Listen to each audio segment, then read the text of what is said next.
Hello दोस्तों, नमस्कार। हर घर की कहानी है ये। इस कहानी का टाइटल है हर घर की कहानी।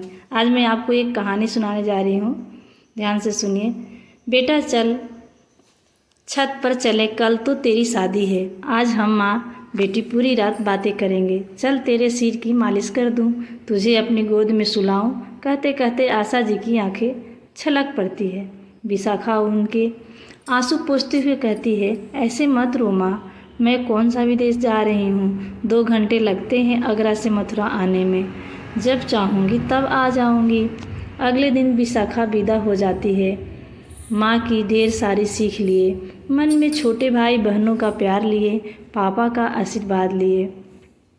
दादा दादी, चाचा चाची, मामा मामी, बुआ फूफा, मौसा मौसी, सब की ढेर सारी यादों के साथ।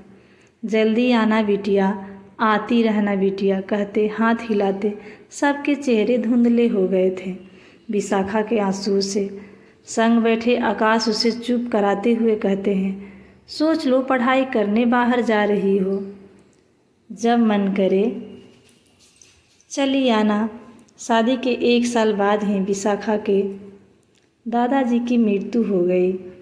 उस समय वो आकाश के मामा की बेटी के शादी में गई थी।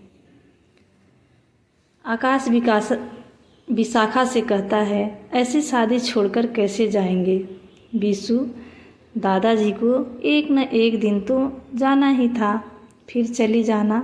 चुप थी विशाखा, क्योंकि माँ ने सिखाकर भेजा था, अब वही तेरा घर है, जो वो लोग कहे वही मान करना।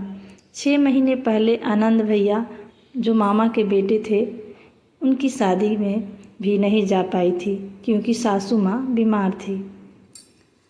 अब विशाखा एक बेटी की माँ बन चुकी थी।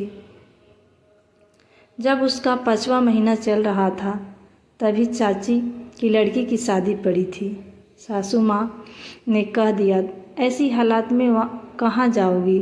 वो सोचती है, कैसी हालात, सुबह से लेकर शाम तक सब काम करती हूँ, ठीक तो हूँ। इस बार उसका मन था, इसलिए उसने आकाश से कहा, मम्मी जी से बात करें और उसे शादी में लेकर चलें।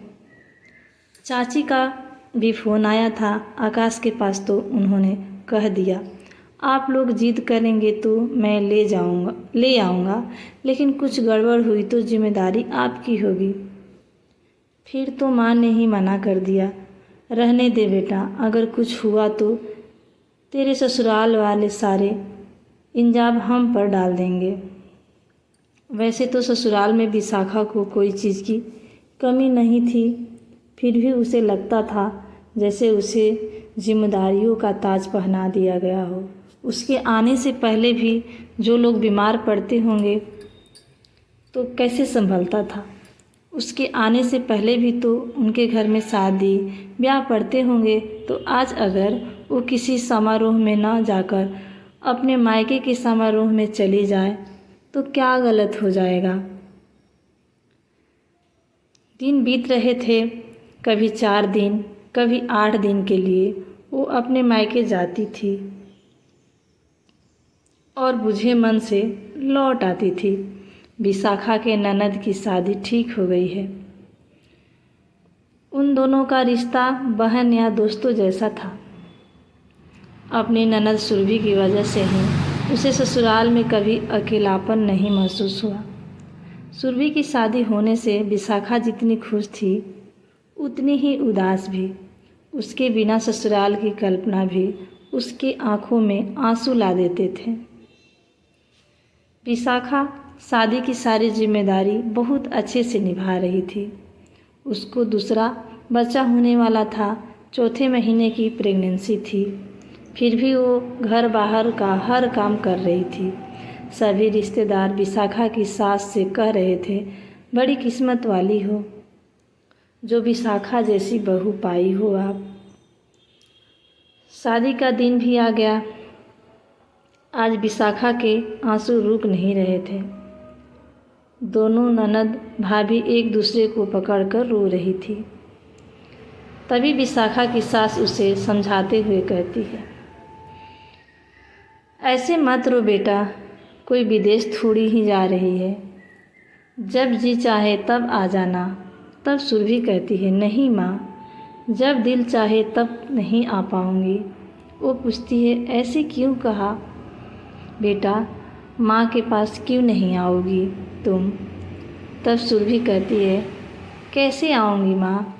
हो सकता है जब मेरा आने का मन करे तब मेरे ससुराल में कोई बीमार पड़ जाए, कभी किसी की शादी पड़ जाए, या कभी मेरा पति ही कह दे तुम अपने रिस्क पर जाओ, कुछ हुआ तो फिर मुझसे मत कहना। सब एकदम अवाक रह जाते हैं। वो लोग विशाखा की तरफ देखते हैं। तभी सुरभि कहने लगती है, नहीं माँ, भाभी ने कभी मुझसे कुछ नहीं कहा, लेकिन मैंने देखा था उनकी सूजी हुई आँखों को जब उनके दादाजी की मौत पर आप लोग शादी का जश्न मना रहे थे। मैंने महसूस की है वो बेचैनी जब आपको बुखार होने के चलते वो अपने भैया की शादी में नहीं जा पाई थी।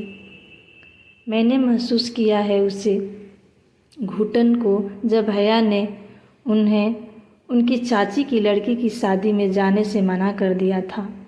उन भैया ने जिन्होंने उनकी विदाई के वक्त कहा था, सोच लो तुम बाहर पढ़ने जा रही हो, जब मन करे तब चली आना। आपको नहीं पता भैया, आपने भाभी का विश्वास तोड़ा है। कल को मेरे ससुराल वाले भी मुझे छोटे भैया की शादी में ना आने दे तो सोचा है कभी आपने? पापा, गुड़िया तो आपकी जान है। कभी सोचा है आप सब ने कल को पापा को कुछ हो जाए और गुड़िया के ससुराल वाले उसे आने ना दे?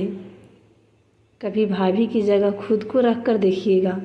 एक लड़की अपने जीवन के 20-21 साल जिस घर में गुजारती है, जिस रिश्तों के प्यार की खुशबू से उसका जीवन भरा होता है, उसको उसी घर जाने, उन रिश्तों को महसूस करने से रोक दिया जाता है। मुझे माफ़ कर दीजिए भाभी, मैं आपके लिए कुछ नहीं कर पाई। जिन रिश्तों में बांधकर हम आपको अपने घर लाए थे, वही रिश्ते, वही बंधन आपकी बेड़िया बन गई। और ये कहते कहते सुरभि विशाखा के गले लग जाती है। आज सबकी आंखें नम थी, सबके सिर अपनी गलतियों के बोझ से झुके हुए थे। दोस्तों, ये कहानी किसी घर की नहीं है, बल्कि हर घर की है। हमारे देश समाज में शादी होते ही लड़कियों की प्राथमिकताएं बदल दी जाती है। अपना परिवार, अपना घर ही पराया हो जाता है और उसे वहां जाने के लिए दूसरों की इजाज़त लेनी पड़ती है।